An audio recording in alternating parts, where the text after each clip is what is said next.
Aumentar a produtividade e a eficiência do time é o desejo de todo gestor. Com o G4 Skills, o seu time aprende com mentores com track record comprovado, como Thales Gomes, chairman e cofundador do G4 Educação. Até aqui você aprendeu sobre como se tornar disciplinado, utilizar rotinas a seu favor e como construir um planejamento com objetivos e metas. Mas eu vou te falar um negócio, de nada adianta você criar agenda estruturada, definir um planejamento, se você não cumprir com o que você combinou com você mesmo. E é sobre isso que eu vou falar com você agora. Não negociar com você mesmo e executar o que você se propôs é o que fará, de fato, com que o resultado aconteça. Seja com as metas do mês da tua área ou com os quilos que você está querendo perder. A única coisa que vai mover o ponteiro é a execução e para conseguir sempre estar executando, independente das coisas que apareçam na sua agenda, é fundamental ter consistência.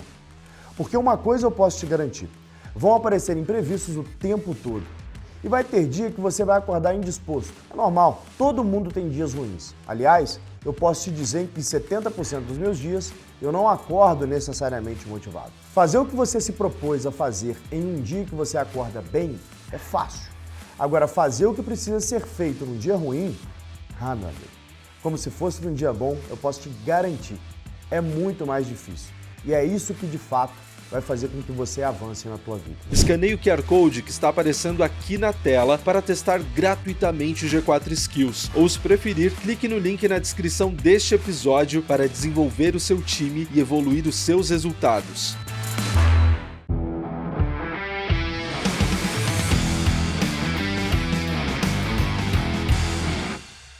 Seja bem-vindo a mais um podcast aqui dos Extremos. Meu nome é Alfredo Soares e tô aqui nesse episódio com ele, meu fiel escudeiro, meu mago, querubim, mestre dos magos, o querubim dos querubins, Bruno Nardon. E aí? Fala, meu querido, tudo bem? Tudo bem? Como é que Pronto? você tá? Pronto Tá pra pororoca? Pronto pra pororoca. O convidado de hoje é meu parceiro de surf e um cara que vem proporcionando pra gente uma experiência nova. E o cara é bom, hein? O cara tá aí trazendo... Mudando Qual é o nome daquele personagem do Homem-Aranha da Energia? Não sei. Perguntou pro cara errado. É? Não sei mesmo. Então joga no Google aí, você que tá assistindo a gente. Porque também eu não sei. Mas eu também não sei. O cara que tá aqui hoje é um empreendedor serial sensacional. Eu acho que depois do Google, do Mercado Livre, eu acho que os sites que ele fez são os mais acessados do Brasil. Deve estar nos top 5 aí, top 10. 5 fácil. Fácil. Bizarro. Já usei várias vezes. Então, ó... E é bom, hein? Só antes da gente apresentar o nosso novo convidado, eu queria falar pra vocês o seguinte. Primeiro, estamos aqui gravando esse episódio e devemos sim comemorar, porque o G4 Podcast, que é um hub de podcast de conteúdo, onde você tem diversas trilhas de conteúdo diferentes para você que é empreendedor, gestor, que quer acelerar seu desenvolvimento pessoal, acelerar sua carreira. Batemos o top 5, não é isso, time? Estamos no top 5. Top 5 do Brasil. Isso é devido ao seu trabalho junto com a gente, de ouvir os nossos conteúdos, compartilhar nas redes sociais, seguir aqui o nosso canal. Avaliar com 5 estrelas. Deixar a avaliação sensacional. Ajuda muito. Avaliação, coisa incrível, importantíssimo. E já vamos aproveitar no início do podcast e já também fazer essas missões, porque é exatamente isso que está ajudando a gente a crescer. E quanto mais pessoas acessam esse conteúdo, mais a gente consegue transformar o Brasil, que é o nosso grande propósito. E para os nossos ouvintes e telespectadores, não esqueçam de aproveitar o G4 Skills. Tem um QR Code na tela e o link na descrição, onde você tem acesso a essa ferramenta de desenvolvimento do teu time do G4 Educação, onde você tem 7 dias grátis para até 10 colaboradores. Então você que está ouvindo, que chegou agora, que ainda não conhece, não esquece de ir lá se cadastrar para que você consiga aí ter acesso a esse presente G4 Skills, que é o patrocinador oficial do G4 Podcast. Do Extremos ou do G4 Podcast? Do Extremos. Nos outros tem outras coisas. Então. Tem outras coisas. É tudo Skills? É tudo Skills, pô. Skills é o patrocinador, ou seja, quem paga a conta para a gente estar aqui.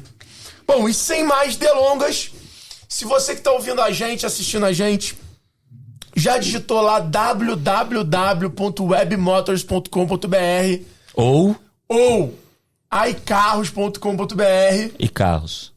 Foi aí foi tipo que nem o iPhone. É o sotaque de Massachusetts. É uma coisa que pegou no... Tá no sangue já. Exatamente, galera. Silvio de Barros, o cara por trás de um dos sites mais... Obrigado. Galera, quando ele fez esse império digital, nem existia o termo startup. Então, muito do que hoje a gente conhece por conta das redes sociais... Esse cara foi o auge do auge. Foi um dos fundadores, vivenciou. O cara que pavimentou essa internet brasileira. Imagina. Se a gente tem o que a gente tem hoje é graças a gigantes como eles que pavimentaram tudo. Turma, é muito simples. A cada 10 pessoas, vai agora e pergunta pra 10 amigos quem já acessou Web Motors. E você ficará chocado com a resposta. E não só isso, né? Tipo, não, você viu agora... Minha Vida também? Minha Vida, que o sucesso em saúde... É teu também? Foi um dos sócios. 2004, fui cofundador. É isso. Porra. Minha Saúde, né? Minha Vida não. Não, Minha Vida. Pô. A gente tinha 55% das buscas de saúde no Google. A gente produziu conteúdo de saúde uns primeiros. SEO na veia.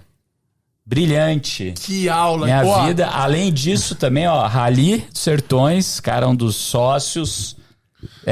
Snowboarder, semi-profissional, surfista. Eu vou tirar a prova agora lá na Pororoca, mas já vi que tem uns posts aí, tem as tripes. 360 na piscina vai ser difícil de pegar naquele.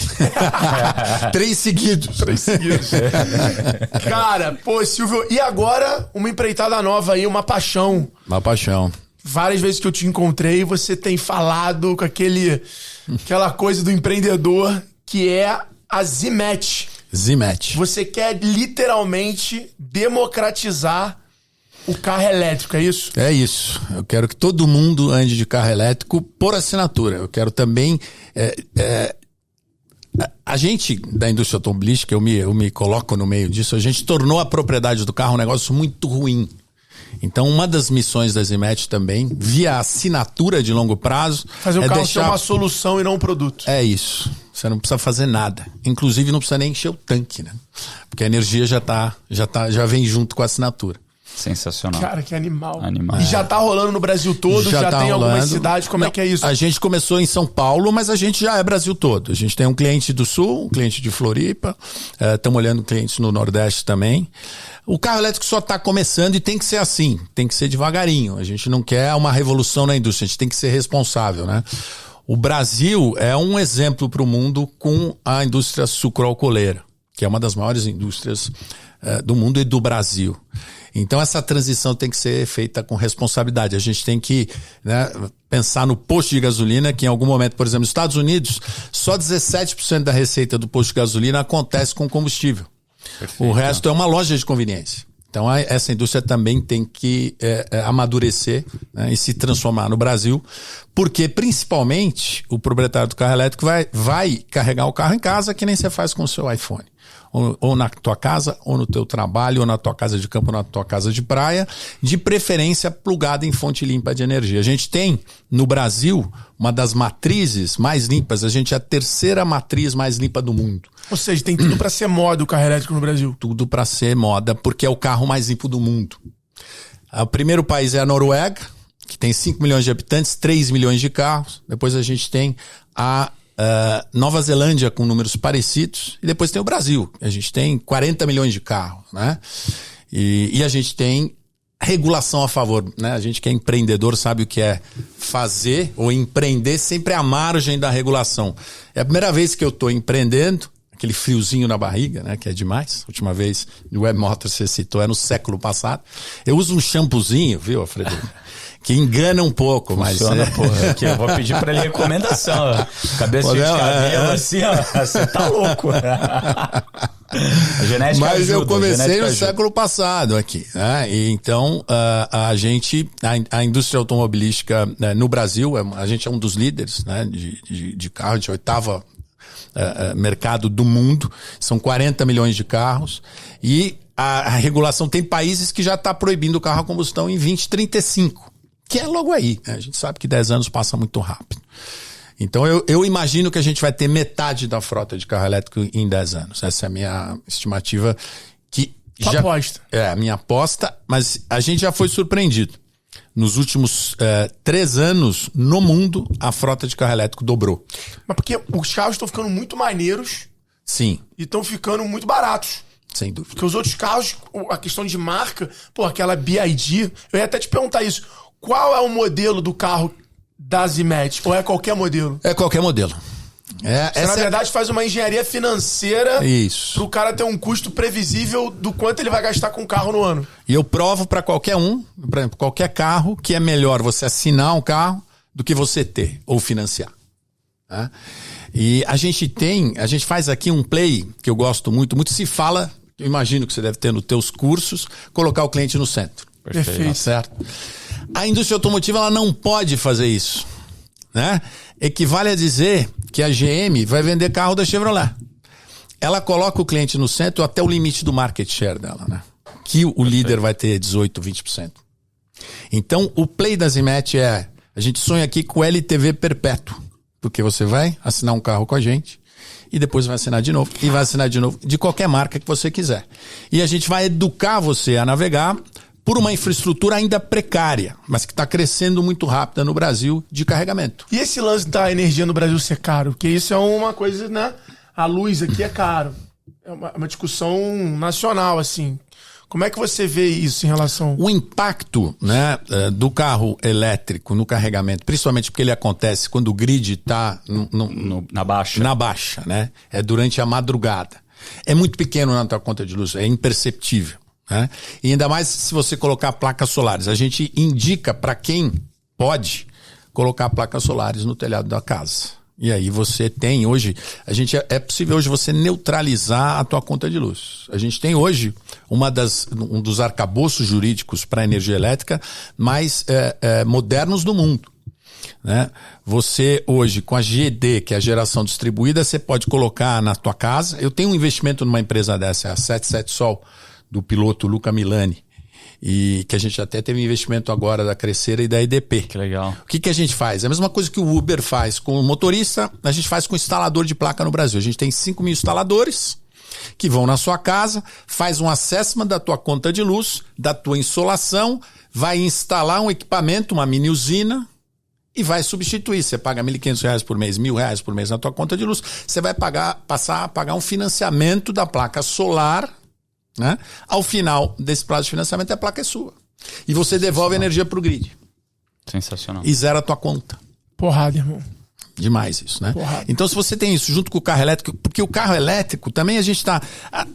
O tripé que sustenta a Zimmet é o carro elétrico, uma das partes. A segunda é a assinatura, para ser absolutamente agnóstico.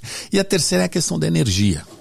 A gente vai viver no Brasil o que a gente viveu em telecom, que é de um monopólio de concessão do governo, a gente migrar para o mercado livre, onde você escolhe de quem você quer receber o serviço. Né? Hoje a conta de luz é assim simples, né? O B2C no mundo da energia. Ou você paga a tua luz ou a gente corta. Né? Ninguém pergunta se você precisa de crédito. Né? Vai na tua casa, bate na porta, ó, você está com a luz atrasada, está precisando de um crédito. E esse mercado é um mercado virgem que vai passar a existir, né? Nos próximos 5 anos. Cara, e aí, nesse grid inteligente, o carro elétrico era armazenamento de energia distribuído. O que é fantástico para o nosso grid. Então a gente tem, assim, como ser, de novo, como a gente foi com a indústria sucroalcooleira, a gente tem como ser exemplo para o mundo do carro mais limpo do mundo. Que animal, que animal. Bom, vamos chegar nesse ponto aí, mas eu acho que aí eu preciso começar fazendo a pergunta importante aqui do nosso podcast. Silvio de Barros, qual foi o momento mais extremo da tua vida? Como pessoa, como profissional? Foi abandonar minha carreira de executivo, né? Eu tive uma excelente escola, que foi a General Motors do Brasil. Comecei lá em 89 como estagiário. Sempre fui apaixonado por carro. Sempre fui apaixonado pela indústria automotiva. E aí eu fui fazer um estágio na GM, que durou de 89 a 95. Eu participei pelas áreas de marketing, treinamento de vendas, e fui ser regional de vendas. Eu era um caixeiro viajante, né? Eu pegava o meu carro, eu tinha o carro da companhia e visitava o interior de São Paulo, as concessionárias, para fazer a locação de carro.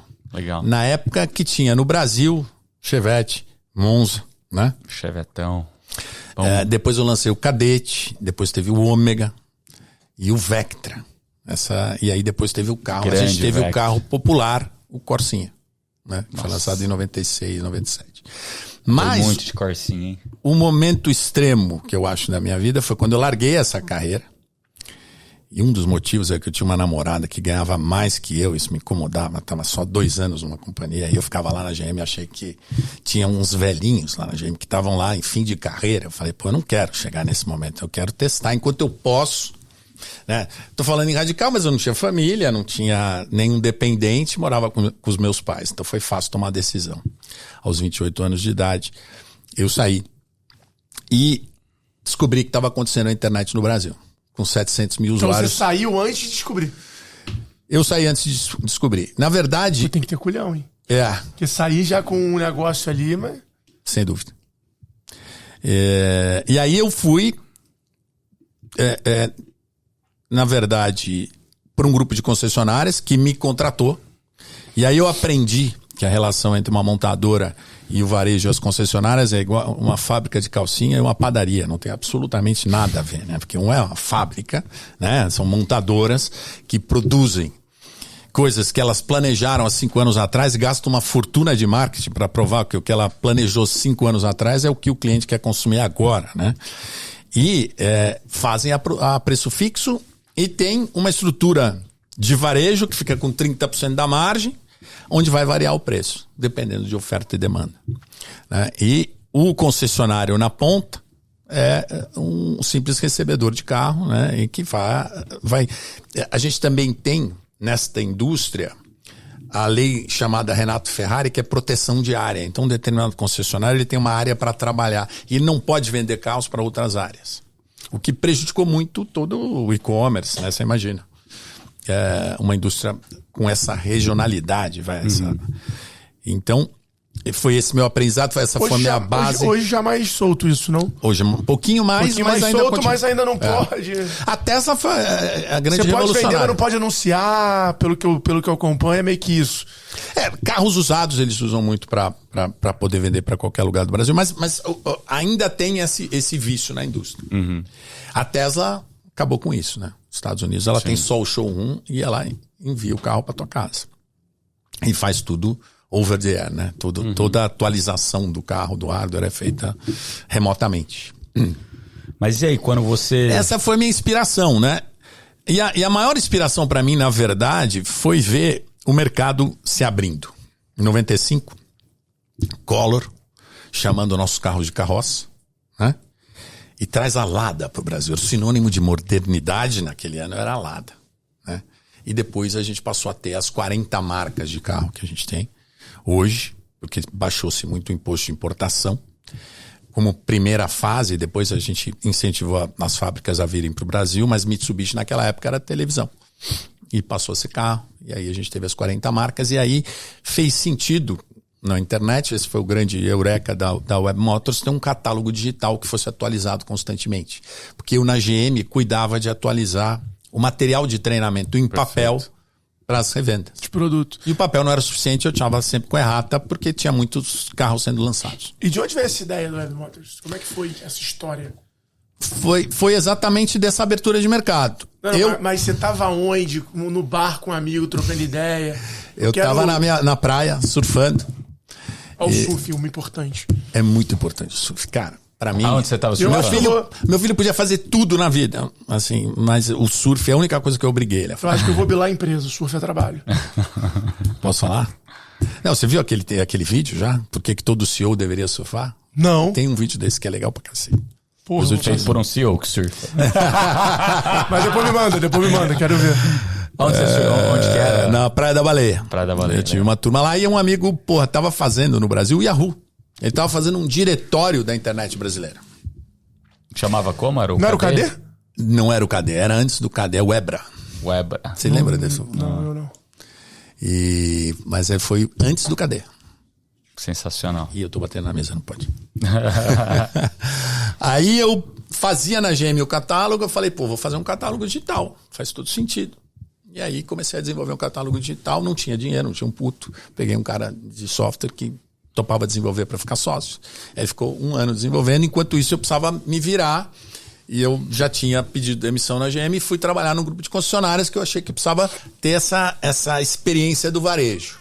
3 meses eu tentei num grupo de revendas que me trouxe a peso de ouro, eu achando que ia resolver todos os problemas dele e ele achando realmente que eu era capaz. Era a solução. Mas claro que não deu certo. 3 meses eu estava chutando lata. A turma da GM me procurou para eu voltar para a montadora. Eu falei, não, agora eu já fiz esse movimento. E aí eu fui para um outro grupo de concessionário que foi um pouquinho melhor a experiência, porque eles estavam começando. Aí eu contratei a equipe de vendas, fiquei ali no salão vendendo carro, que foi uma experiência incrível. Esse varejo de um bico no balcão, para quem gosta de relacionamento com as pessoas, é incrível. E, em paralelo, eu tocava a Web Motors. Contratou um programador terceirizado? Era uma empresa, era a Team Systems, que fez, na época... O que me salvou foi a Siciliano fazer um projeto digital para vender livros na internet, porque era, né, todo mundo querendo copiar o Submarino. Perfeito. Você só trocou o livro. Aí a gente fez um negócio muito parecido, né? Ele que veio com o filho do dono dessa empresa, que chamava Ten Systems, foi o Carlinhos Campante, que veio com o nome. Ele já veio com o projeto, ó, isso aqui, e com o nome. Eu falei, pô, perfeito. Brilhante, vamos embora. Eu falei que, na época, tinha aquela coisa, não, tem que começar com A, é alto e tal, para aparecer no começo nas pesquisas, mas quando veio a Web Motors, eu falei, foi amor à primeira vista. Eu falei, puta, essa é a marca. E você era sozinho? Eu era sozinho. E aí, como é que foi essa história da Web Motors, assim? Aí eu tive que fazer um aprendizado, Alfredo, acelerado. Eu não conhecia o mercado de capitais. Não existia o mercado de capitais do Brasil. Hoje a gente tem um mercado muito mais maduro, né? Com todas as fases. O Angel Investor já ganhou dinheiro no Brasil, o VC já ganhou dinheiro no Brasil, o Private Equity já ganhou dinheiro no Brasil, e teve gente que já abriu capital e a gente tem unicórnios brasileiros. Mas naquela época não existia nada disso, né? Então a gente teve que ir na raça, aprender na raça. E peguei Chase Capital Partners, peguei GP como sócios, JP Morgan na época, que depois juntou com o Chase, né? E foi uma fase, na verdade, ali era, né, uma grande montanha-russa, né? E naquele começo era uma gigantesca bolha, porque você não tinha como provar com 800 mil usuários em banda estreita. A gente recebeu um aporte de capital, contratamos uma campanha na Rede Globo. E aí a Team Systems quis sair quando entrou o dinheiro. Eu tive que me virar para achar outros programadores, outra equipe de software, porque eles precisavam de dinheiro. E aí eles saíram. Eu tive que fazer um site novo em 1 semana, porque saía uma campanha na Rede Globo. Mas tanto faz, porque ninguém ia acessar o negócio, né?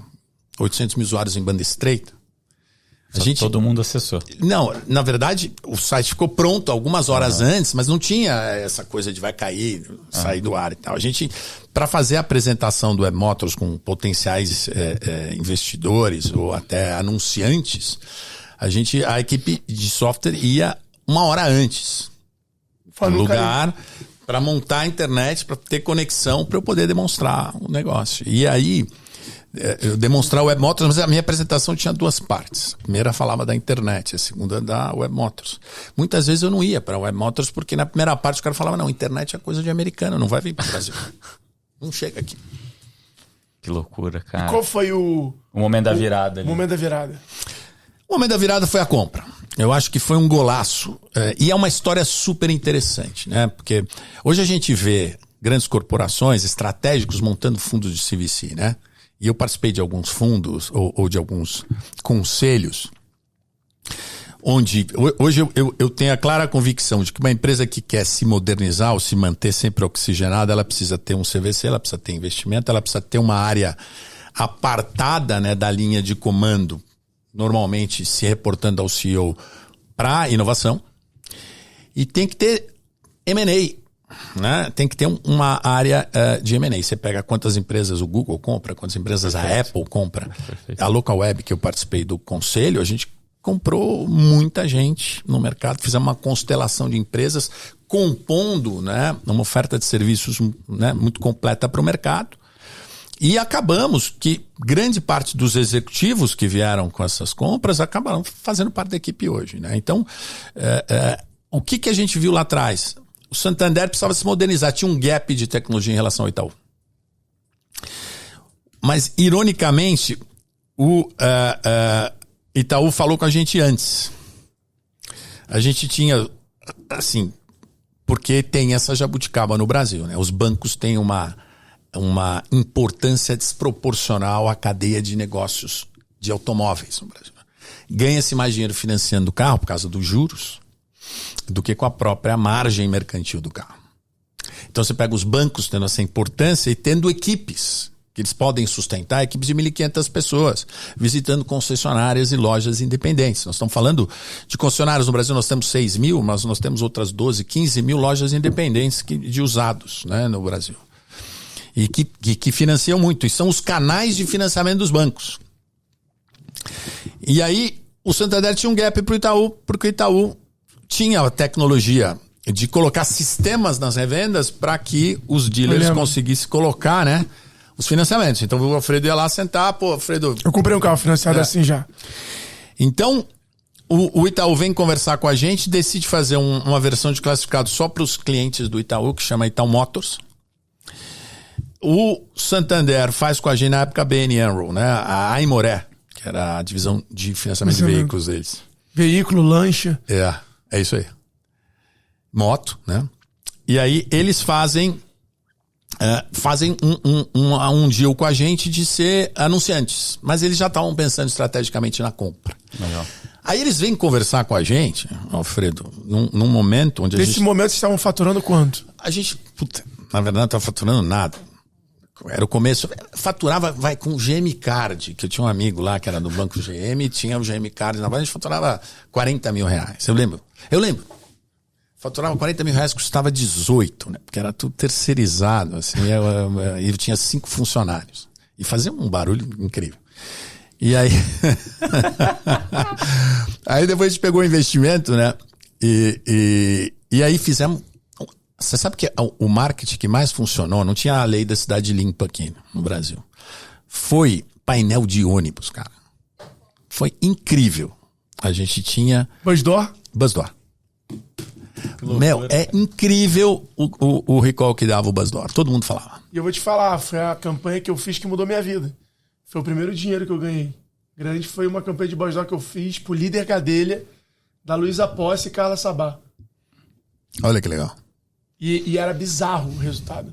A Widman no Rio, que eu sou muito amigo do Fernando, cara, o cara gastava quase 200 mil por mês de Buzzdoor. Caramba. Porque era 200, na época, porra, tu deve ter pegado antes disso, mas na época que eu entrei, era lá pra 2012, o Buzzdoor era R$180, 30 dias o ônibus. Não, a gente inaugurou. Nossa, é de graça? É de graça. A gente inaugurou, não tinha. Na época era dinheiro, né? Era tipo 1.800 de hoje, mas tanto faz. Nós estamos falando, Alfredo, o mínimo era 6 por ônibus. De 2000, ano 2000, a nossa campanha. Então, era o começo. Acho que a gente foi o primeiro cliente de Buzzdoor. E o teu cliente tá ali, sentadinho, olhando olhando pro negócio. Ele tá no carro, olhando pro carro. Melhor lugar. Bizarro. E aí tem aquela coisa, quer né? Quer vender o carro, quer comprar o carro? Web Motors. É isso, incrível. Não, e não tava claro. No trânsito, ele, e aí bombava de usuário. Daí ele parava pra olhar, que porra é essa? Era um negócio mais fácil de bombar de usuário do que de dinheiro. Não tinha Google ainda, né? A gente tinha que, pra fazer audiência, a gente tinha que ser canal, né? Canal dos portais. Foi a primeira onda de internet no Brasil. Terra, né? UOL, IG. Foi isso, a gente tinha que ser canal, tinha que sentar lá, conversar com os caras pra ser canal, e aí tinha o tráfego vinha dali. Perfeito. Aí o tráfego ia pra você.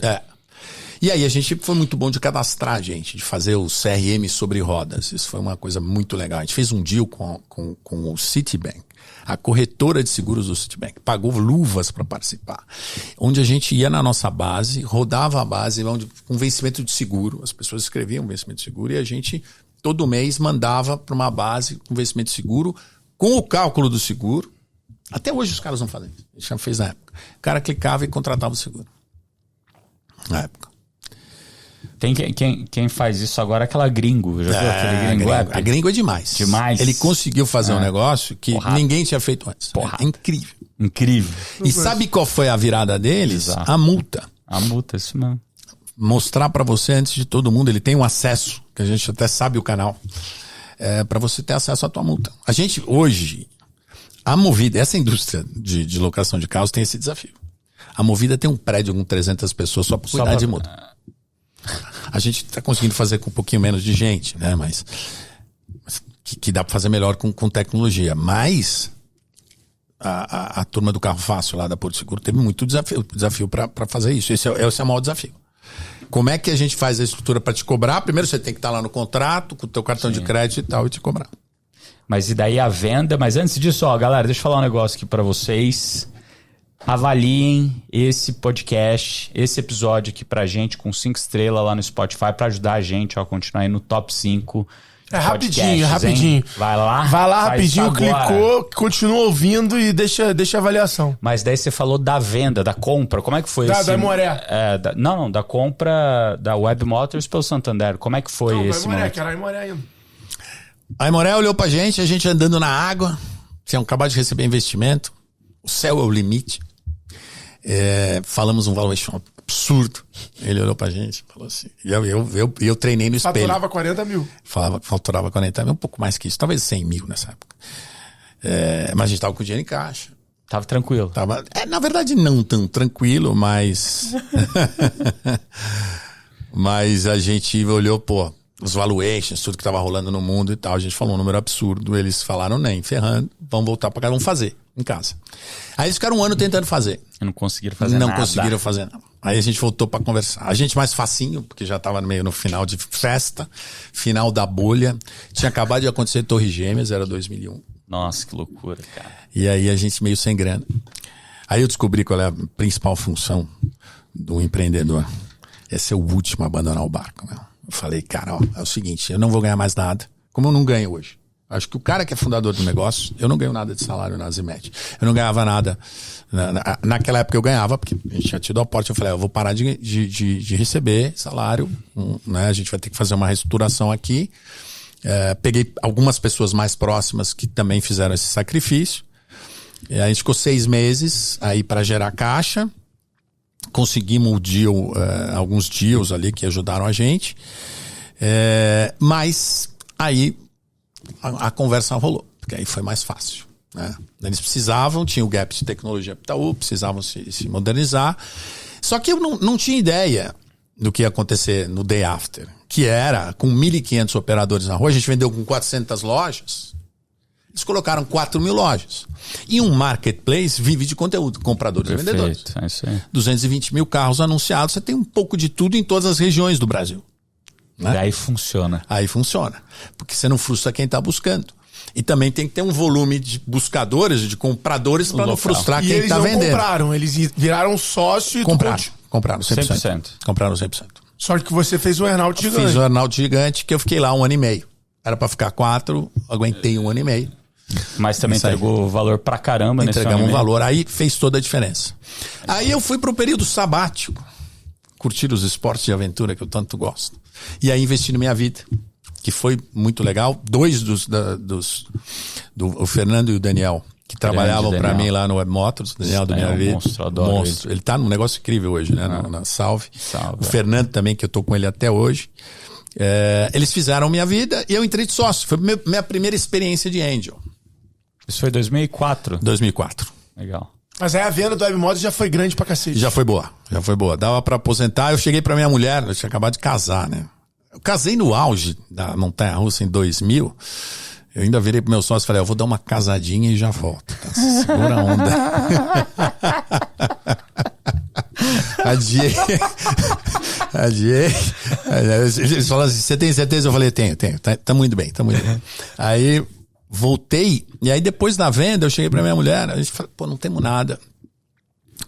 Tem 2 opções, a gente tá aqui numa bifurcação da vida. Eu passo 1 ano sabático, viajando o mundo.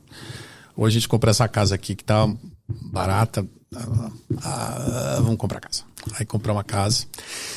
E aí eu tive o primeiro filho em 2003, e depois minha filha em 2007. Mas a minha experiência, depois que eu entro nesse período sabático, que eu começo a querer viajar, inventar um monte de besteira, acho que alguns acham que eu entrei em healthcare porque eu passei a me machucar um monte, né, meu, fazendo esporte de aventura, andando de bike, achando que cara, todo lanhado.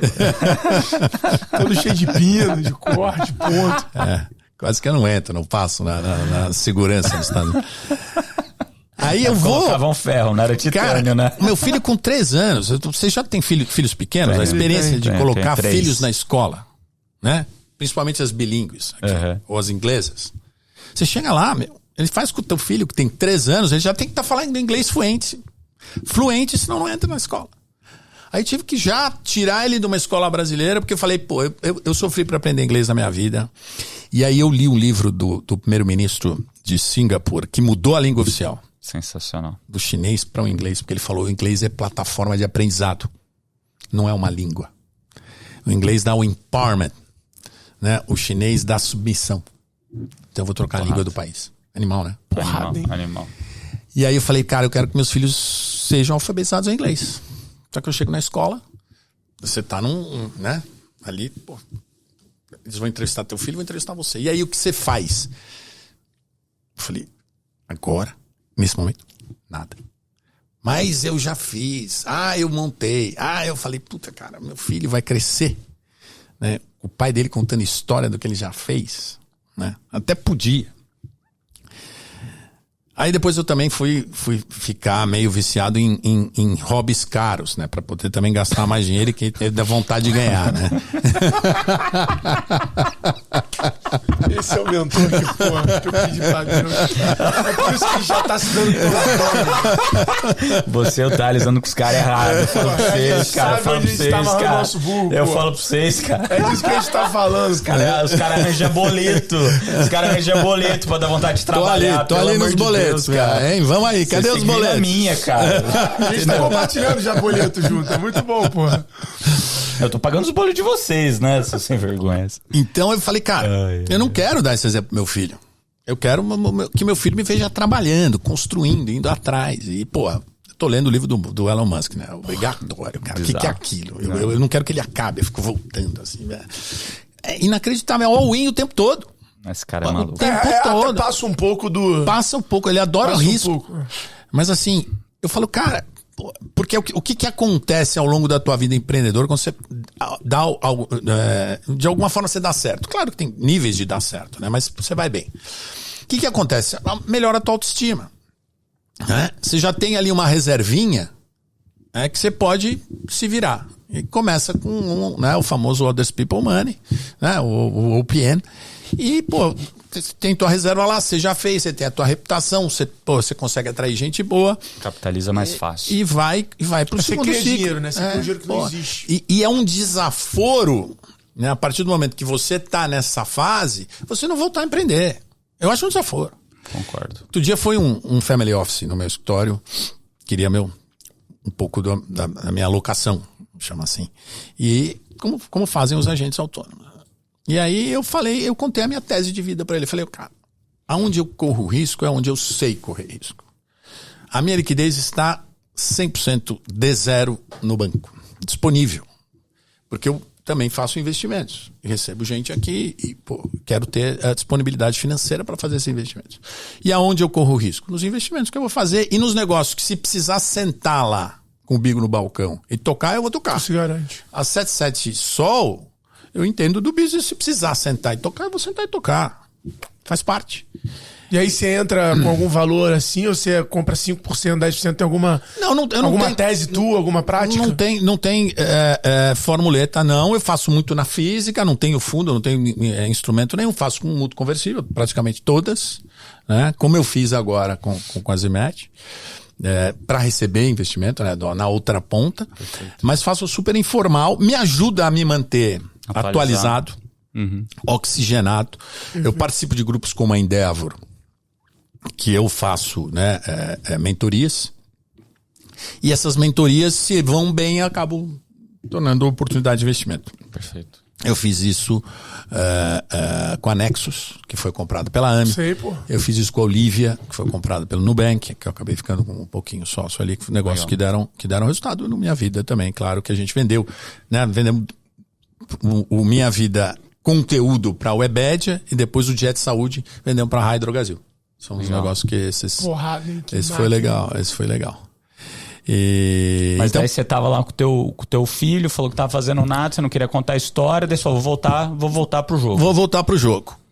E então, em 2007, acaba meu não compete e eu volto pro jogo.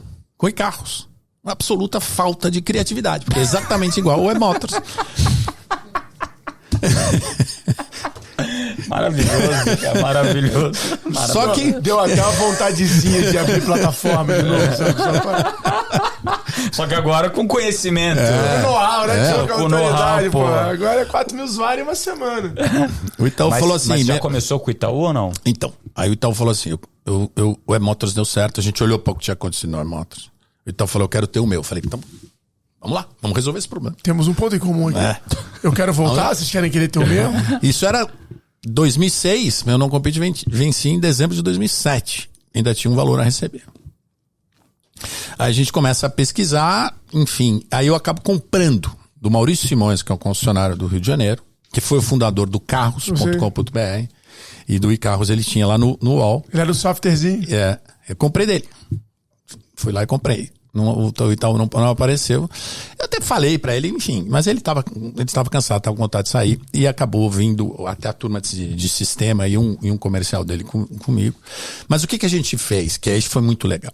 Eu acho que as grandes corporações têm que entender aonde tem limite, né? O Itaú falou, cara, eu quero um negócio desse, tá dando certo, o E-Motors com o Santander, eu quero um pra mim, pra chamar de meu. E não tenho know-how dentro de casa pra fazer. Então eu vou me associar a quem tem esse know-how.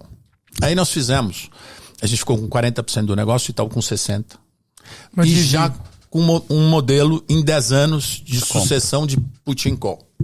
Ele tinha o estímulo de 10% a mais do que o meu put, sucessivamente 25% ao ano em 4 anos. Né? E deu muito certo. Em 10 anos nós encerramos esse ciclo. E aí o Itaú ficou com 100% dos carros, nós fizemos um handover. O Itaú hoje tem uma estratégia absolutamente contrária do Santander com o Webmotors. O Santander profissionalizou o Webmotors, vendeu, né, até por um bi. Ah, é? Ou mais que um bi. O Webmotors hoje é um unicórnio. Para um player, o mais bem sucedido de classificado global de carro do mundo, que é da Austrália. Car Sales. E eu acho que nesse contrato... Que golaço, hein? Nesse contrato ele ficou com uma mídia. Entendi. Inacreditável. Então, tipo assim, é como se ele virasse e falasse assim, ó, eu te vendo por 2 bi, 1 bi tu me paga em mídia nos próximos 20 anos e o outro me dá em grana. Acho que foi um negócio desse. O cara já saiu com... É um negócio desse. Tanto que é tudo Santander, só que agora gerido e potencializado. É o que rola um pouco, o que tá rolando um pouco na música. Do cara virar pro Justin e falar, mano, toma $100, mas eu vou explorar a tua música daqui a 2 dias. Media for Equity, que também a Globo tá fazendo. Mas enfim... E aí, o iCarros não, ao contrário, ele faz parte, ele está internalizado no Itaú. Inclusive, o escritório que era no prédio que eu estou hoje, foi lá para o Jabaquara. Então, hoje, esses negócios hoje competem, enfim, na ponta. Aí depois teve outros, né? Outros classificados. O Bradesco não tem um, mas o Pan-Americano comprou um. BMG era muito forte também em financiamento, né? Mas era mais o cara indo, o pastinha indo na concessionária e ficando. O BMG ele é forte em consignado. Consignado. E depois o Itaú comprou a carteira de consignado do BMG. Que eu lembro que tinha muito adesivo do carro, BMG, com BMG, não sei o que. Mas aí o que acontece nessa fase? Eu olho, né? Falo, cara, eu não quero mais ficar. Não gostei do momento sabático. Não sei viver momento sabático. Eu quero um novo negócio. Apesar de eu ter os investimentozinhos ali, informalmente, eu falo, não, eu gosto dessa divisão. Você ser um angel investor em negócios ali, startups. Você ter um negócio onde você é o cara, o CEO, é o principal responsável, tá com o umbigo no balcão, né? E cargos de conselho, que eu agora tô um pouco fora, mas eu participei do conselho da Alper, participei do conselho da Local Web. Não, assim, você vai querer. Você não quer mais estar parado. Isso faz você estar estimulado. Para mim funciona muito. Estimulado o tempo todo. Né? É importante se manter atualizado, se manter, enfim, jovem, né? No final das contas. Então acaba o iCarros, eu viro para os caras e falo, eu quero fazer outro negócio. E no último ano do iCarros, a gente estava fazendo financiamento. Porque, por incrível que pareça, pode ter muita gente que entra na Webmotors, navega na Webmotos e vai financiar no Itaú, porque chega lá na concessionária. Não, e que tem conta, o Itaú é muito grande, né? O cara tem a conta no Itaú, ou na concessionária vai ter mais comissão do Itaú pro vendedor. Então O vendedor vai virar. incentivo. Tem um incentivo. E a mesma coisa acontece com e-carros. Então, a gente passou a fazer o quê? Um pouco do começo da fintech no Brasil, né? E um pouco da questão do e-commerce, de você fazer todo o processo digital de compra de um carro, né? E aí, a gente... Qual é a primeira parte do processo de compra do carro? Avaliar o teu carro usado, né? E ver se você tem crédito. Então, isso tem o teu capacidade de compra. Perfeito. Eu tenho X para 40% dos casos carro usado na troca e para 60% dos casos financiamento. Aí você eu tenho essa capacidade de comprar um carro de 150 mil reais, eu vou lá e vou ver o que eu posso comprar. No processo digital, a gente começou a automatizar o financiamento. Então, lá no e-carros, você preenchia uma ficha. Que inicialmente tinha 200 campos, só herói de guerra preencher. Mas depois a gente convenceu o Itaú a fazer com menos campos, com 10 campos. Aí usando Big Data também para pegar mais informação da informação que você pegou. A gente rodava uma base de pré-aprovado. Pegava o CPF com o CPF de E, aliás, uma das coisas que realmente a gente mais foi bem sucedido foi modernizar. A gente usava tudo de mais moderno, né? Porque você pega uma estrutura como a do Itaú, ela é uma grande defensora de legado, né? Tem tudo lá no fósforo verde antigo para burro, né? E você tem que se modernizar. E foi para isso, né? A gente surfou essa onda com a Zflow, que é essa companhia. A área comercial do banco precisando se modernizar, né? Mas a parte de sistema do banco, que é focada em estabilidade, focada em segurança, focada em compliance, falando, entra aí na fila, daqui 2 anos a gente conversa. Perfeito. E aí a gente surfou essa onda. Aqui é uma Accenture surfa, que a gente era uma mini Foi a Accenture. Zflow. Foi a Zflow. Depois que você terminou o teu Isso. período na e-carros. Eles provocaram a gente, você quer fazer o nosso sistema de financiamento? Falei, vamos fazer. Perfeito. E fizemos um bootstrapping. Ele falou, então eu quero ser exclusivo por 2 anos. Só Itaú, só financiamento do Itaú. Né? E eu te dou aqui antecipo. Você me paga em financiamento. Daqui 2 anos. Se daqui 2 anos você me pagar, você me devolve o dinheiro. Falei, tá bom, perfeito.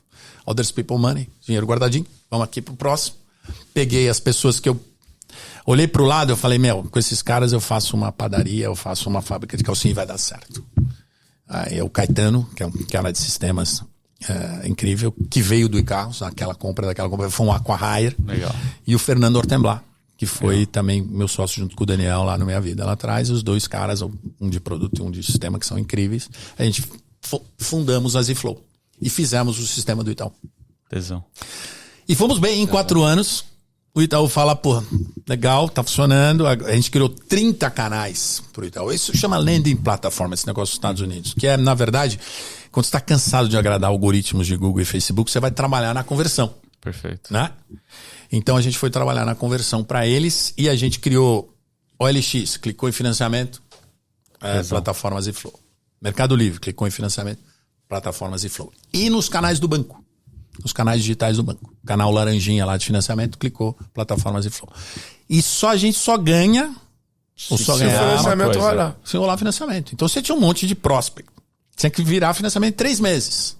Aí começamos a virar e pagar uma conta. E aí tava indo tudo bem, até que chega o diretor do Itaú e fala, cara, tá indo tão bem. Faz sentido eu pagar tanto pros caras. Deixa eu comprar. Quero comprar esses caras. Pois bem, estamos aqui. Aí ficamos negociando. Hat-trick. E aí vendemos. 3 de em founder. 10 anos. Não, 3 de founder, não de investidor. 3 de 15 founder. anos, brother. Mas esse foi legal. Aí o Itaú internalizou. E aí, em junho do ano passado, fim de pandemia, juros a 3%. Haja boleto pra pagar, hein, meu irmão? Haja boleto, hein? Caralho. Tem uns hobbyzinhos caros, depois a gente fala deles. Fala pro Thales, cara. Nem quero saber. O Thales Não gosta fala de coisa pro Thales, cara. não. Deixa o Thales marcar. Aí, porra, eu olho pro lado. Aí eu tava no conselho de carros, eu tinha um non-compete informal para entrar no mercado de carros. Já tava fazendo na Zflow, tava no negócio de financiamento. Mas com o Itaú também, então tava tudo em casa. Tudo em casa, aí pô, o Itaú fala, cara, tô comprando, phase out, beleza. Aí eu olho para um lado, olho para o outro e falo, jura 3%. Final de pandemia. Céu azul, né? Antes de guerra de Ucrânia. Com dinheiro, com liquidez. Com liquidez, eu olhando, aí eu olho pro mercado de carro. Não dá pra falar de carro, você falar em carro elétrico. Né? Eu vendo tudo que tava acontecendo com Tesla, com cacete. Eu vendo, para mim, principalmente, o que é mais emblemático no segmento de carro, que a gente falou, a propriedade do carro virou um negócio muito ruim, cara. A ponto de 25% dos jovens não querer ter carro, não querer tirar carta. Tem um conceito da Singularity University que eu amo, que é o da o celular desintegrando as coisas. Perfeito. O celular, quer dizer, o exemplo melhor disso é a máquina fotográfica, que era um hardware, virou um software dentro do seu celular cada vez melhor. 4 lentes, com 10 cinema, zoom, né, de zoom. Virou software. A máquina é só quem é do ramo. Né? Mesmo assim, o cara ainda tem o seu iPhonezinho. O Uber fez isso com o carro. Perfeito. Ele desmaterializou o carro. Porque o jovem que está ali pede o carro. Né? Por acaso tem a marca e a placa lá. Entra no carro, continua no celular e sai do outro lado. Para ele a experiência automotiva é zero. Eu sou do tempo que andar de carro é uma experiência, cara. O pneu tá cheio, tem gasolina no tanque, óleo, buscar o carburador, trânsito, xingar o cara do lado, né? Tem todo um ritual de andar de carro. E o jovem tá perdendo isso. Porque a propriedade, porque é multa, é IPVA, o cacete, é um monte de... mais ônus do que bônus. E a indústria toda, você vai gastar, ao final de 24 meses de propriedade do carro, você vai gastar 2 vezes o carro. Se você juntar tudo. Se você juntar imposto, se você juntar manutenção, se você juntar a desvalorização do carro. Você vai gastar 2 carros. Esse é o nosso... A gente faz a conta ali, por isso que você vai assinar um carro com a Zimmed. E por isso que o carro elétrico faz todo sentido. Porque o carro elétrico ainda é uma coisa que a gente não sabe. Vai ter muita mudança, né? Principalmente na bateria. Ainda tem muita coisa para acontecer. Não, eu tenho visto muito vídeo falando que quem compra carro elétrico agora, com a velocidade que a indústria está crescendo e reinvestindo, vai ter um carro obsoleto. É verdade, por isso que você tem que assinar com a Zimmed. Exatamente por isso. A gente corre o risco para você. Eu nem sabendo que tava levantando. Levantou a bola. Botei a bola, botei a bola, velho. Você marcou o gol. Marcou o gol. Passei e falei... Só tocou de calcanhar, pô. Só tocou de calcanhar. Você precisa de profissionais para isso, certo? O Brasil não é para amadores, nesse caso principalmente. Então eu olhei para o lado e falei, cara, eu quero estar nessa festa. Agora mais do que nunca. E aí eu fiz uma loucura, cara. Em junho, final de pandemia, eu é minha sócia fundadora da Zimmed. Eu adoro trabalhar com mulher agora cada vez mais que nunca, né? Ela foi da WPP muitos anos. E ela tinha lançado o Volante, né? Tava Kavak, todas aquelas coisas. Puta, eu não gostava do modelo da Kavak, ainda não gosto. Eu falei, puta, cara, os caras estão montando infraestrutura, a infraestrutura tá aí, ela vai ficar disponível daqui a pouco, essa mudança toda da indústria, né? Tem muita infra ociosa hoje. Muita infra ociosa. Quer dizer, tá pronta para ser usada, né? E a indústria vai virar de ponta cabeça. Aí redigi um manifesto e coloquei no meu Instagram. Eu tenho 3.000 seguidores, tinha 3.500, 4.000 seguidores. Aí, ó, segue lá. Qual é o Instagram? Silvio Barros, @Silvio Barros. Aí, ó, galera, segue lá, hein? Com Y. Com Y. SY. Vai botar aí na tela, bota aí na tela, bota um link aí pra seguir o cara lá no Instagram. Aí eu publiquei um manifesto. E aí, a Renata, que é uma marca, ela brinca até hoje que a gente hackeou o sistema, porque a WPP cobraria R$400 mil pra fazer a minha marca, a da marca da Zimmed. Ela pegou um freela e fez por R$8 mil. Aí eu me apaixonei, falei, você tem que vir trabalhar comigo, vou te tirar da WPP. E deu certo. E aí eu gravava, eu tava enlouquecido. Eu tinha pego o Covid, eu tava tomando aquele corticoide. Você fica, assim, tem pessoas como eu que ficam afetadas com o corticoide. Demorou 6 meses para sair do meu sangue. Mas eu acordava 3:30 da manhã e fazia vídeos para um grupo que no começo as pessoas...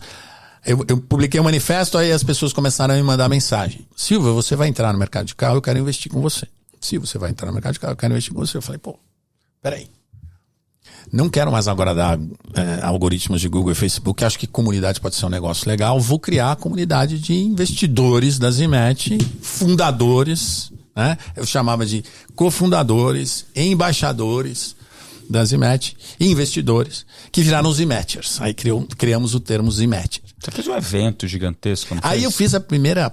Esse é incrível, Fredo. Esse... Como é que tu não entrou, cara? Deixa eu falar. Eu não sei, não me convidaram pra ir lá. Pô.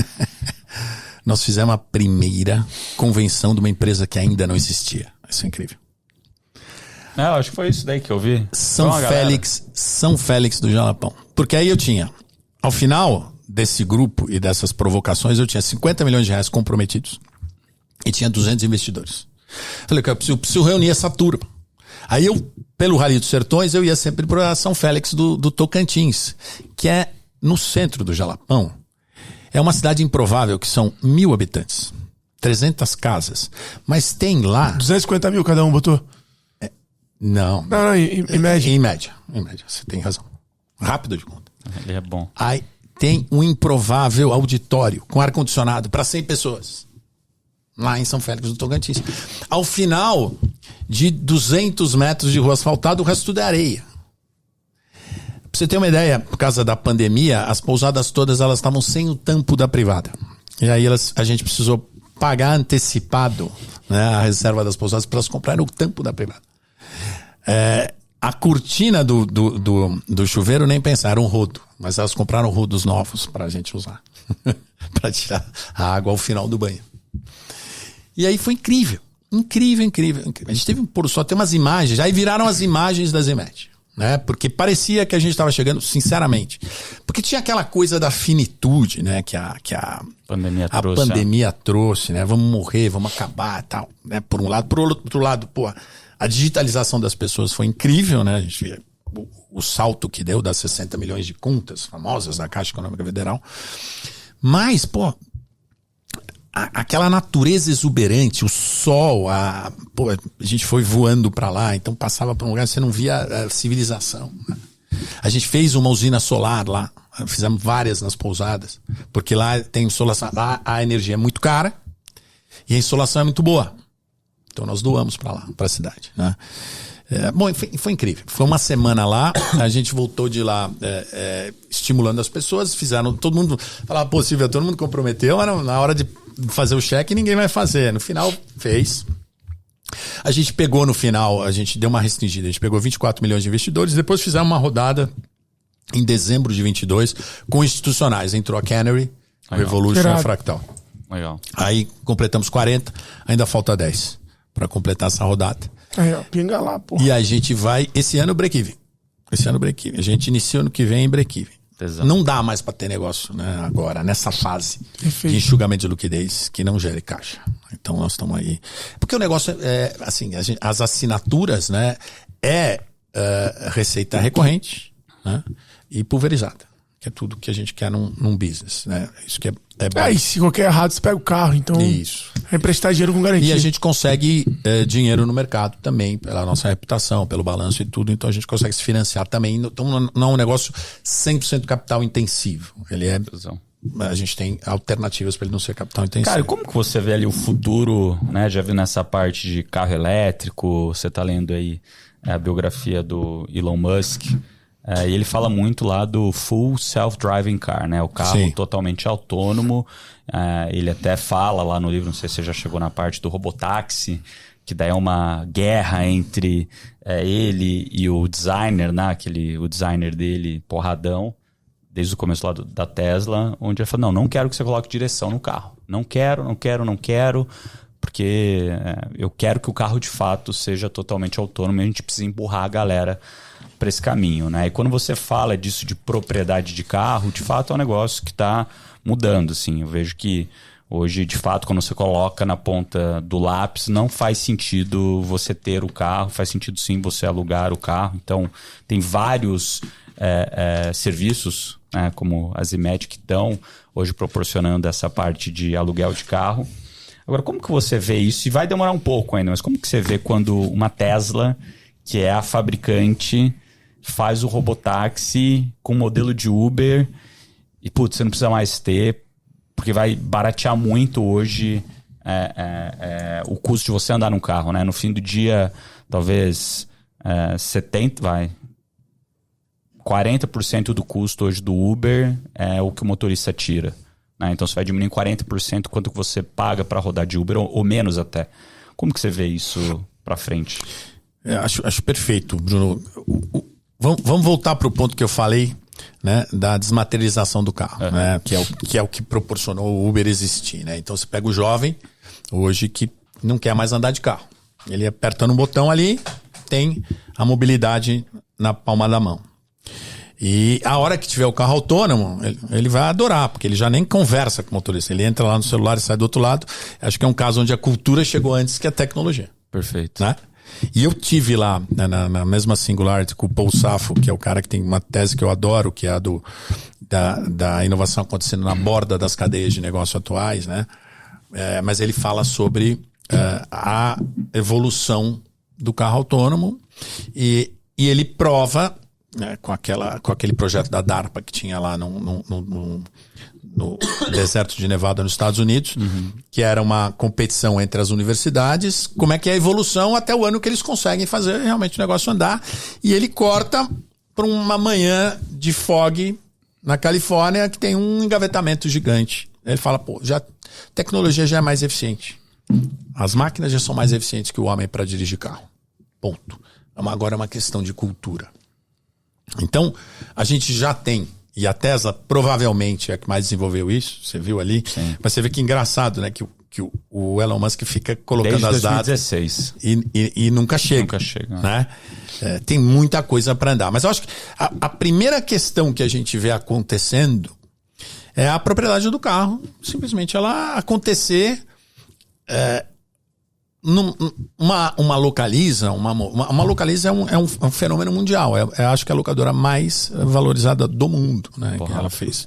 Porque no Brasil também, de novo, a gente tem as idiosincrasias do nosso negócio. Mas o que a gente vê é que os carros não tem mais sentido você ser proprietário de um carro. A primeira coisa que cai é a propriedade. Porque o carro autônomo, ele vai ter um terceiro que vai ter que administrar essa frota, que vai ser dono da frota. Então é muito mais próximo do que a gente está olhando como Zimet aqui. Perfeito. E muito mais próximo de uma locadora do que de um conceito de montadora. A montadora vai entregar para um frotista, para um terceiro que administra a frota, e ele cede o carro, né? E o carro autônomo você vai poder usar ele de uma forma muito mais eficiente, né? A gente fez uma pesquisa com as pessoas que estão comprando carro elétrico com a gente, por que está comprando. Comprando ou alugando? Alugando, né? Mas, enfim, quem tem a propriedade do carro elétrico? A primeira coisa que o cara fala é a facilidade de carregar, por incrível que pareça. Carregar em casa, não precisa parar num posto, senão fala, cara, eu não quero voltar até o hábito anterior. A segunda é a tecnologia embarcada, que entra um pouco nessa questão de autônomo. Cada vez mais você pega o carro, ou por exemplo, eu tô com uma Rivian, que é incrível. Eu não uso o pedal de freio. Aquele freio automático na hora que você tira o pé do acelerador. Tira o pé do acelerador. E tem já... A C40 e a XC40 da Volvo também são assim. E você regula no painel o quão... Né? Você de qual marca? O meu é da Rivian. A marca chama Rivian. É uma fábrica que nem a Tesla, nos Estados Unidos, que fez uma picape e um SUV e que o Jeff Bezos é investidor. Legal. É incrível, cara. Você vai trocar a pastilha desse carro com 100 mil quilômetros. Né? Então, vende no Brasil ou você trouxe? Não, eu trouxe. Na verdade, alguém trouxe e eu comprei de quem trouxe. Tem foto aí depois? Tenho. Tá embaixo se você quiser, depois a gente pode ver. Vamos ver então, né? Você pode ver, pô. Carro é incrível. Então, muda todo o paradigma. Né? E aí o cara tem a tecnologia embarcada, a gente tem uma questão, um carro elétrico não tem por que custar mais caro que um carro a combustão. Ele tem 20% das partes móveis do carro a combustão.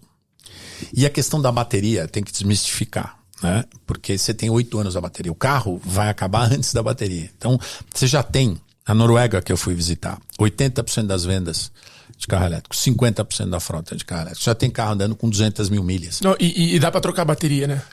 O carro não troca o motor, é muito mais complexo. Mas o carro elétrico vai trocar a bateria. 88% de eficiência da bateria ainda com 200 mil milhas. É então, cara, mas e você pode trocar os módulozinhos. É como se tu tivesse o carro teu Celta e trocasse o motor e ele, meu irmão, é zero.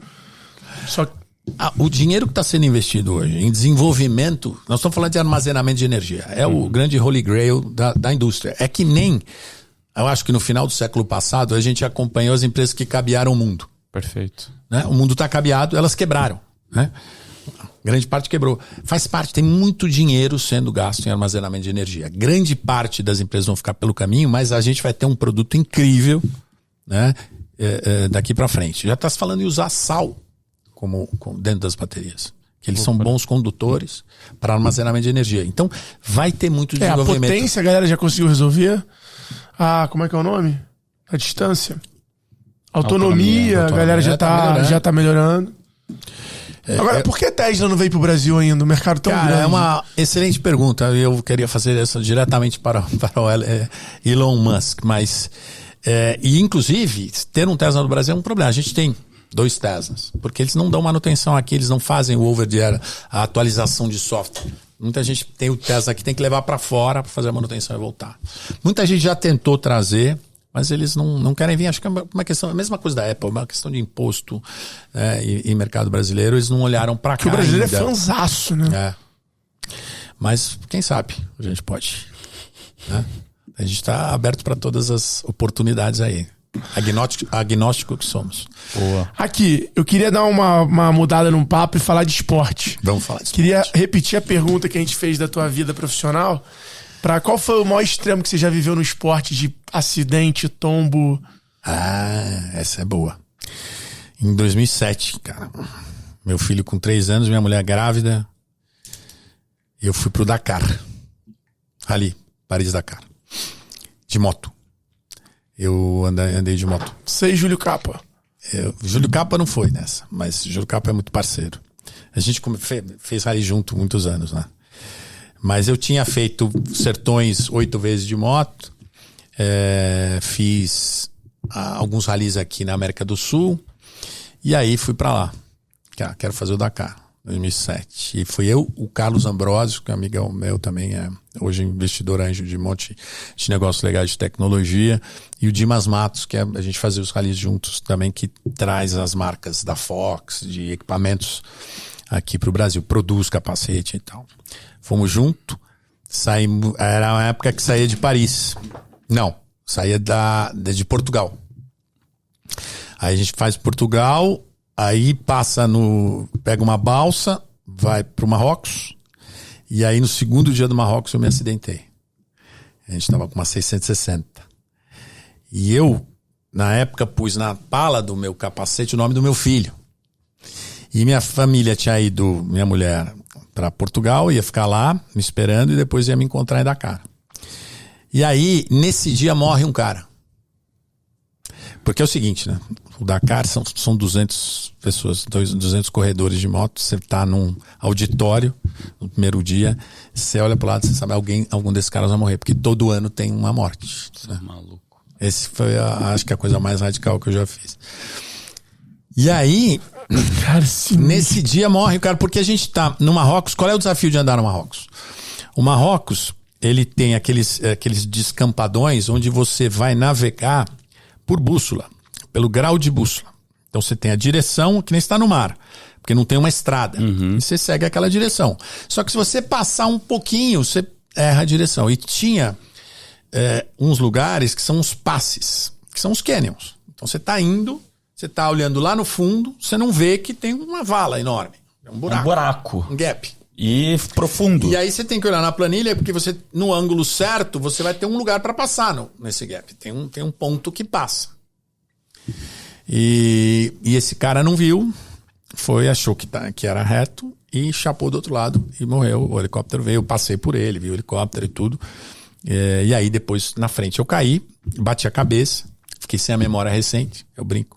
Fiquei 3 meses achando que eu era solteiro, não esqueci que eu era casado.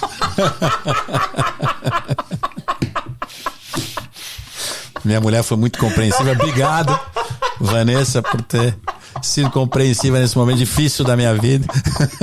Sem memória recente. Baixa na minha cabeça. Baixa aqui na minha cabeça. Dá um soco aqui na minha cabeça. Que gênio, cara. Aí, porra. Entrei, O cara faz o limão uma limonada, né? Puta que o pariu. Entrei numa ambulância com um marroquino e um esloveno que tinha se machucado, cara. E aí eu tava com um celular da Sony que no impacto quebrou. E eu tava com ele aqui no bolso e não dava pra ligar. Mas eu recebi a ligação do meu cunhado. Pô, Silvio, o que aconteceu? Porque a gente viu aqui que você sumiu e tal. Eles te acompanham no GPS. Dava pra acompanhar no GPS. E aí eu falei, cara, eu não sei onde eu tô, porque eu tava sem a memória. E aí, pô, eu tô aqui com um cara que não consigo falar com ele direito, meio mal fala inglês, tem um louco ali na frente Tava dirigindo. com dor, tava fudido. Eu, na verdade, eu luxei a mão, não foi nada sério, mas a pior é a batida da cabeça. Porque o Carlinhos chegou em mim, e o Dimas chegou em mim, e aí, quando você perde a memória recente, você pergunta as coisas, o cara te responde, mas você não lembra. Aí você fala assim, cara, eu sei que eu já te perguntei isso, mas cadê meu óculos? Aí ele mostrava, tá no teu braço. É o Google, né? Uhum. Cadê meu óculos? Tá no teu braço. Cadê meu óculos? Tá no teu braço. Você fica perguntando. Aí ele falou, pô. E aí ele falou, tinha alguma coisa errada, Silvio? Porque quando eu cheguei em você, tua moto tava no chão. Primeira coisa que você faz quando você cai de moto é levantar a moto. Você sabe que se ela ficar deitada ali, vaza gasolina e tal. Então tinha que ter levantado a moto. Não levantei a moto e tava ali andando meio sem saber onde eu tava. Você nem lembrava de onde estava tua moto? Não. Aí eu peguei, levantei a moto, ele levantou a moto, aí ele olhou pra mim e falou, puta, Silvio, me segue. A sorte é que a gente tava a 10 quilômetros do próximo neutralizado checkpoint onde ia abastecer. Aí chega no checkpoint, uma médica olha pra mim e pergunta, que dia é hoje, onde você tá? Puta, eu não sabia responder nada. E aí ela, pá, você tá fora... Me tirou da prova, me colocou na ambulância e aí depois o meu cunhado me liga e graças a Deus ele consegue falar comigo. Porque aí já tava rodando um boato aqui em São Paulo que o cara que tinha morrido no Dakar naquele dia era eu. Então, porra, o Lacerda, a turma que me conhece, fala, cara, você viu, ninguém ligava pra Vanessa, todo mundo meio ligava, Vanessa, tudo bem? E aí? Sabe onde o Silvio tá? Não sei, aquela coisa. O Lacerda, e aí, outra figura esse. A gente tem que trazer ele aqui também. Tem que trazer. Tava com ele esse fim de semana. Figuraça. A gente vai estabelecer uma nova regra aqui. Cada convidado tem que indicar 2 pessoas. Porra, não. Exato. Porrada. Cada convidado indica 2 pessoas no final do podcast aqui pra gente trazer. Boa. Mas e aí? Mas assim, você caiu, eu saí da prova. Porque caiu ou você nem lembra porque caiu? Não, porque na verdade essa moto ela tinha 4 tanques. Uhum. E quando você enchia os 4 tanques, o comportamento da moto era completamente diferente quando estava vazio. Então você punha eles para esvaziar antes os de trás. E eu tava chegando no checkpoint com o tanque vazio. E aí a traseira pulou demais e ela me passou. E aí eu caí. Bati a cabeça, quebrou o capacete. E aí acabou a prova. Enfim, eu tava em Ouarzazate. 10 anos depois eu voltei com a minha mulher pro mesmo lugar onde eu caí. Fui fazer uma viagem com ela. Lá no Marrocos. Foi bem legal. E qual que foi o outro momento extremo? Ou não teve? Esse foi o mais extremo? Não, aí 10 anos depois, nos meus 50 anos, eu fui fazer o Dakar de carro. Tu tem 37, não? É o shampoo funcionando, hein?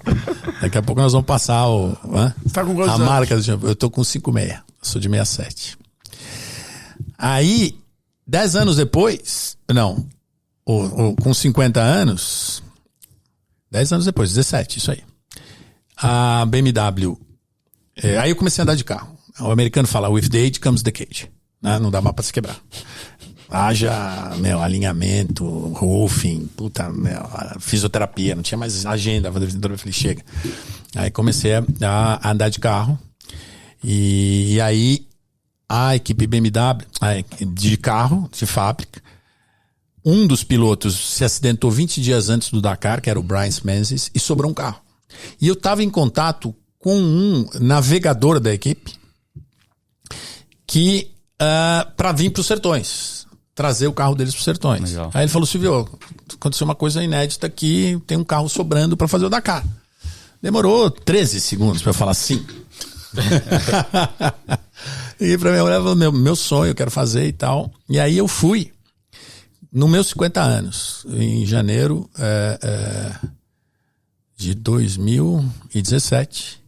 Fui fazer o Dakar na equipe oficial da BMW, foi incrível. Aí eu ganhei o troféu de terceiro entre os novatos. E o primeiro foi o Sebastian Loeb, que veio do WRC. Que legal. Puta, foi incrível.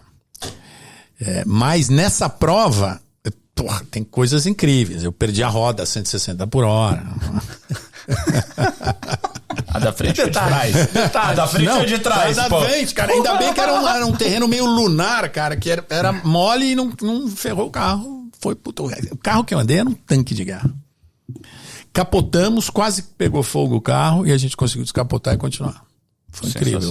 O meu navegador, que era o gaúcho, foi incrível. E o surfzinho nunca foi lá nas ondas de Nazaré, não? Nunca fui. O surf de onda grande é uma coisa... O Liuzi foi, que vai estar lá na Pororoca com vocês. Tá pegou Nazaré, acho que 5 metros, 3 metros. Nada.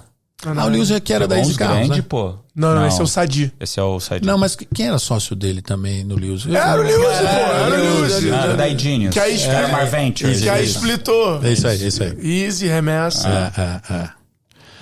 Mas, pô, foi incrível. Aí, enfim, fiquei sócio do Júlio Capa. Aí o Júlio Capa trouxe os Sertões, que ia acabar os Sertões no final das contas. O Marcos Moraes, que tocou os Sertões tantos anos de forma brilhante, mas era um negócio difícil, né? É um negócio difícil. É difícil, precisava profissionalizar, né? A gente entrou, aí o Júlio comprou do Marcos e trouxe alguns sócios com ele, uma participação menor, para fazer um conselho, né? E aí todo mundo apaixonado pelo negócio. O Joaquim é o que toca, né? E aí a gente criou novas modalidades, que é o kitesurf, que vocês participaram.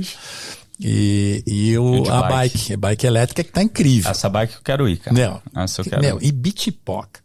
Fazer beachpoca de bike nessa prova é incrível. Incrível esse lugar. Que é entre Minas e Rio de Janeiro, onde tem aquelas estátuas que eles trouxeram do Burning Man. Incrível. Irmão. Cara, que irado. Vamos pro bate-bola? Vamos pra reta final agora. Que papo, hein, galera? Ó, não esquece de deixar a avaliação aí no podcast, deixar os seus comentários e seguir também a gente lá no Instagram, @G4podcast, pra vocês verem os melhores cortes aqui desse papo de hoje com o Silvio de Barros, fundador do Web Motors, iCarros, Z-Flow e agora... Era Z-Flow, né? Z-Flow e agora o Z-Match, que tá democratizando aí a assinatura de carro elétrico. Também fica aí, acessa lá, a gente vai deixar o link aí pra você conhecer a Z-Match e entrar nessa nova onda, nessa nova moda de carro elétrico. Silvio, seguinte, complete a frase: o mundo precisa de carros elétricos. Maravilhoso. O que você deixou de ser quando cresceu? O que você era quando pequeno, mais jovem, que você acha que a vida foi... Cara, eu digo que os primeiros 56 anos da infância foram os mais difíceis, meu.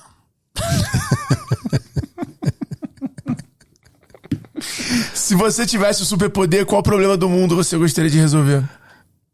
Claro, essa vontade de fazer guerra, de matar os outros, não é legal, né? Boa. Se fizerem um filme da tua vida, qual é a cena que você vai estar mais ansioso pra assistir na cadeira? Surfando com meu filho. Eu acho que esse é grande. Poder levar o meu filho pra surfar, pra mim é a maior experiência. Me manter jovem, né? E fazer ele, apresentar o mundo pra ele dessa forma é incrível. Animal. Qual foi a última coisa nova que você aprendeu? O kitesurf. Curtiu? Ainda não sei orçar, né? Mas tô aprendendo. Ele fez o primeiro Rally dos Sertões, que a gente não foi, sem saber orçar, irmão. Mas era só downwind. Eu te falei, ó, que eu fiz da última viagem? Não. O Thales enrolou o kite e aí a galera parou pra resolver o problema dele. E eu fui pra placa. E aí era um horário que tava vazio. Eu cheguei na placa, não tinha ninguém. E aí? Nem pra descer meu kite. E eu morto. E aí? Eu voltei orçando. Até... Você tá de sacanagem. Até a Lagoinha. Você tá louco. Orçado, hein? Pra conseguir sair, botar o kite na água e esperar. Você tá louco. Não, orcei os 40 mil, pô. Você tá louco. Loucura. Relembrei o rally. E qual foi o teu dia mais feliz da sua vida? Meu primeiro filho. E o mais Isso triste? é fácil. Puta, mais triste. Não sei se eu consigo lembrar momentos tristes da minha vida. A morte da minha mãe. Eu não podia deixar de perguntar, ele levantou essa bola no início. Conta aí pra gente qual é esse hobby caro que você tem. Porsche. Eu gosto de correr de Porsche. Na verdade, o meu novo negócio, eu tô inaugurando um autódromo agora em dezembro, com 2 sócios. Essa é a minha nova startup que eu investi. Aonde? Em Brotas. Vamos fazer um autódromo de 3,6 quilômetros. O mesmo conceito de clube da Beyond. Levamos o mesmo conceito para lá. Vai ter sócios, 500 sócios. A gente vai ter uma coleção de 20 carros lá. Tem um autódromo, tem uma área de terra e tem um kartódromo. Na área de terra tem os UTVs e tem uma fazenda lá de 100 quilômetros para fazer um circuito para treinar para rally. Esse é... eu vi que vocês estavam asfaltando. Isso, nós fizemos uma despedida da terra. É isso. E agora nós vamos asfaltar. Irado. Bom, galera, te seguir no Instagram. Porra. @Silvio de Barros. Será um prazer. Obrigado pela audiência. E a Zimet é @Zimet. @Zimet. Boa. Pra te seguir, @Bruno.Nardon. E o meu @Alfredo Soares. É isso, galera. Mais um episódio aqui do Extremos. Não esquece de ler o QR Code na tela, aproveitar o acesso ao G4 Skills para você, ou indicar aí para um amigo empreendedor, deixar seu comentário, compartilhar lá os melhores momentos nas suas redes sociais. Tamo junto, bora vender e a gente se vê no próximo episódio aí. Valeu! Valeu, galera!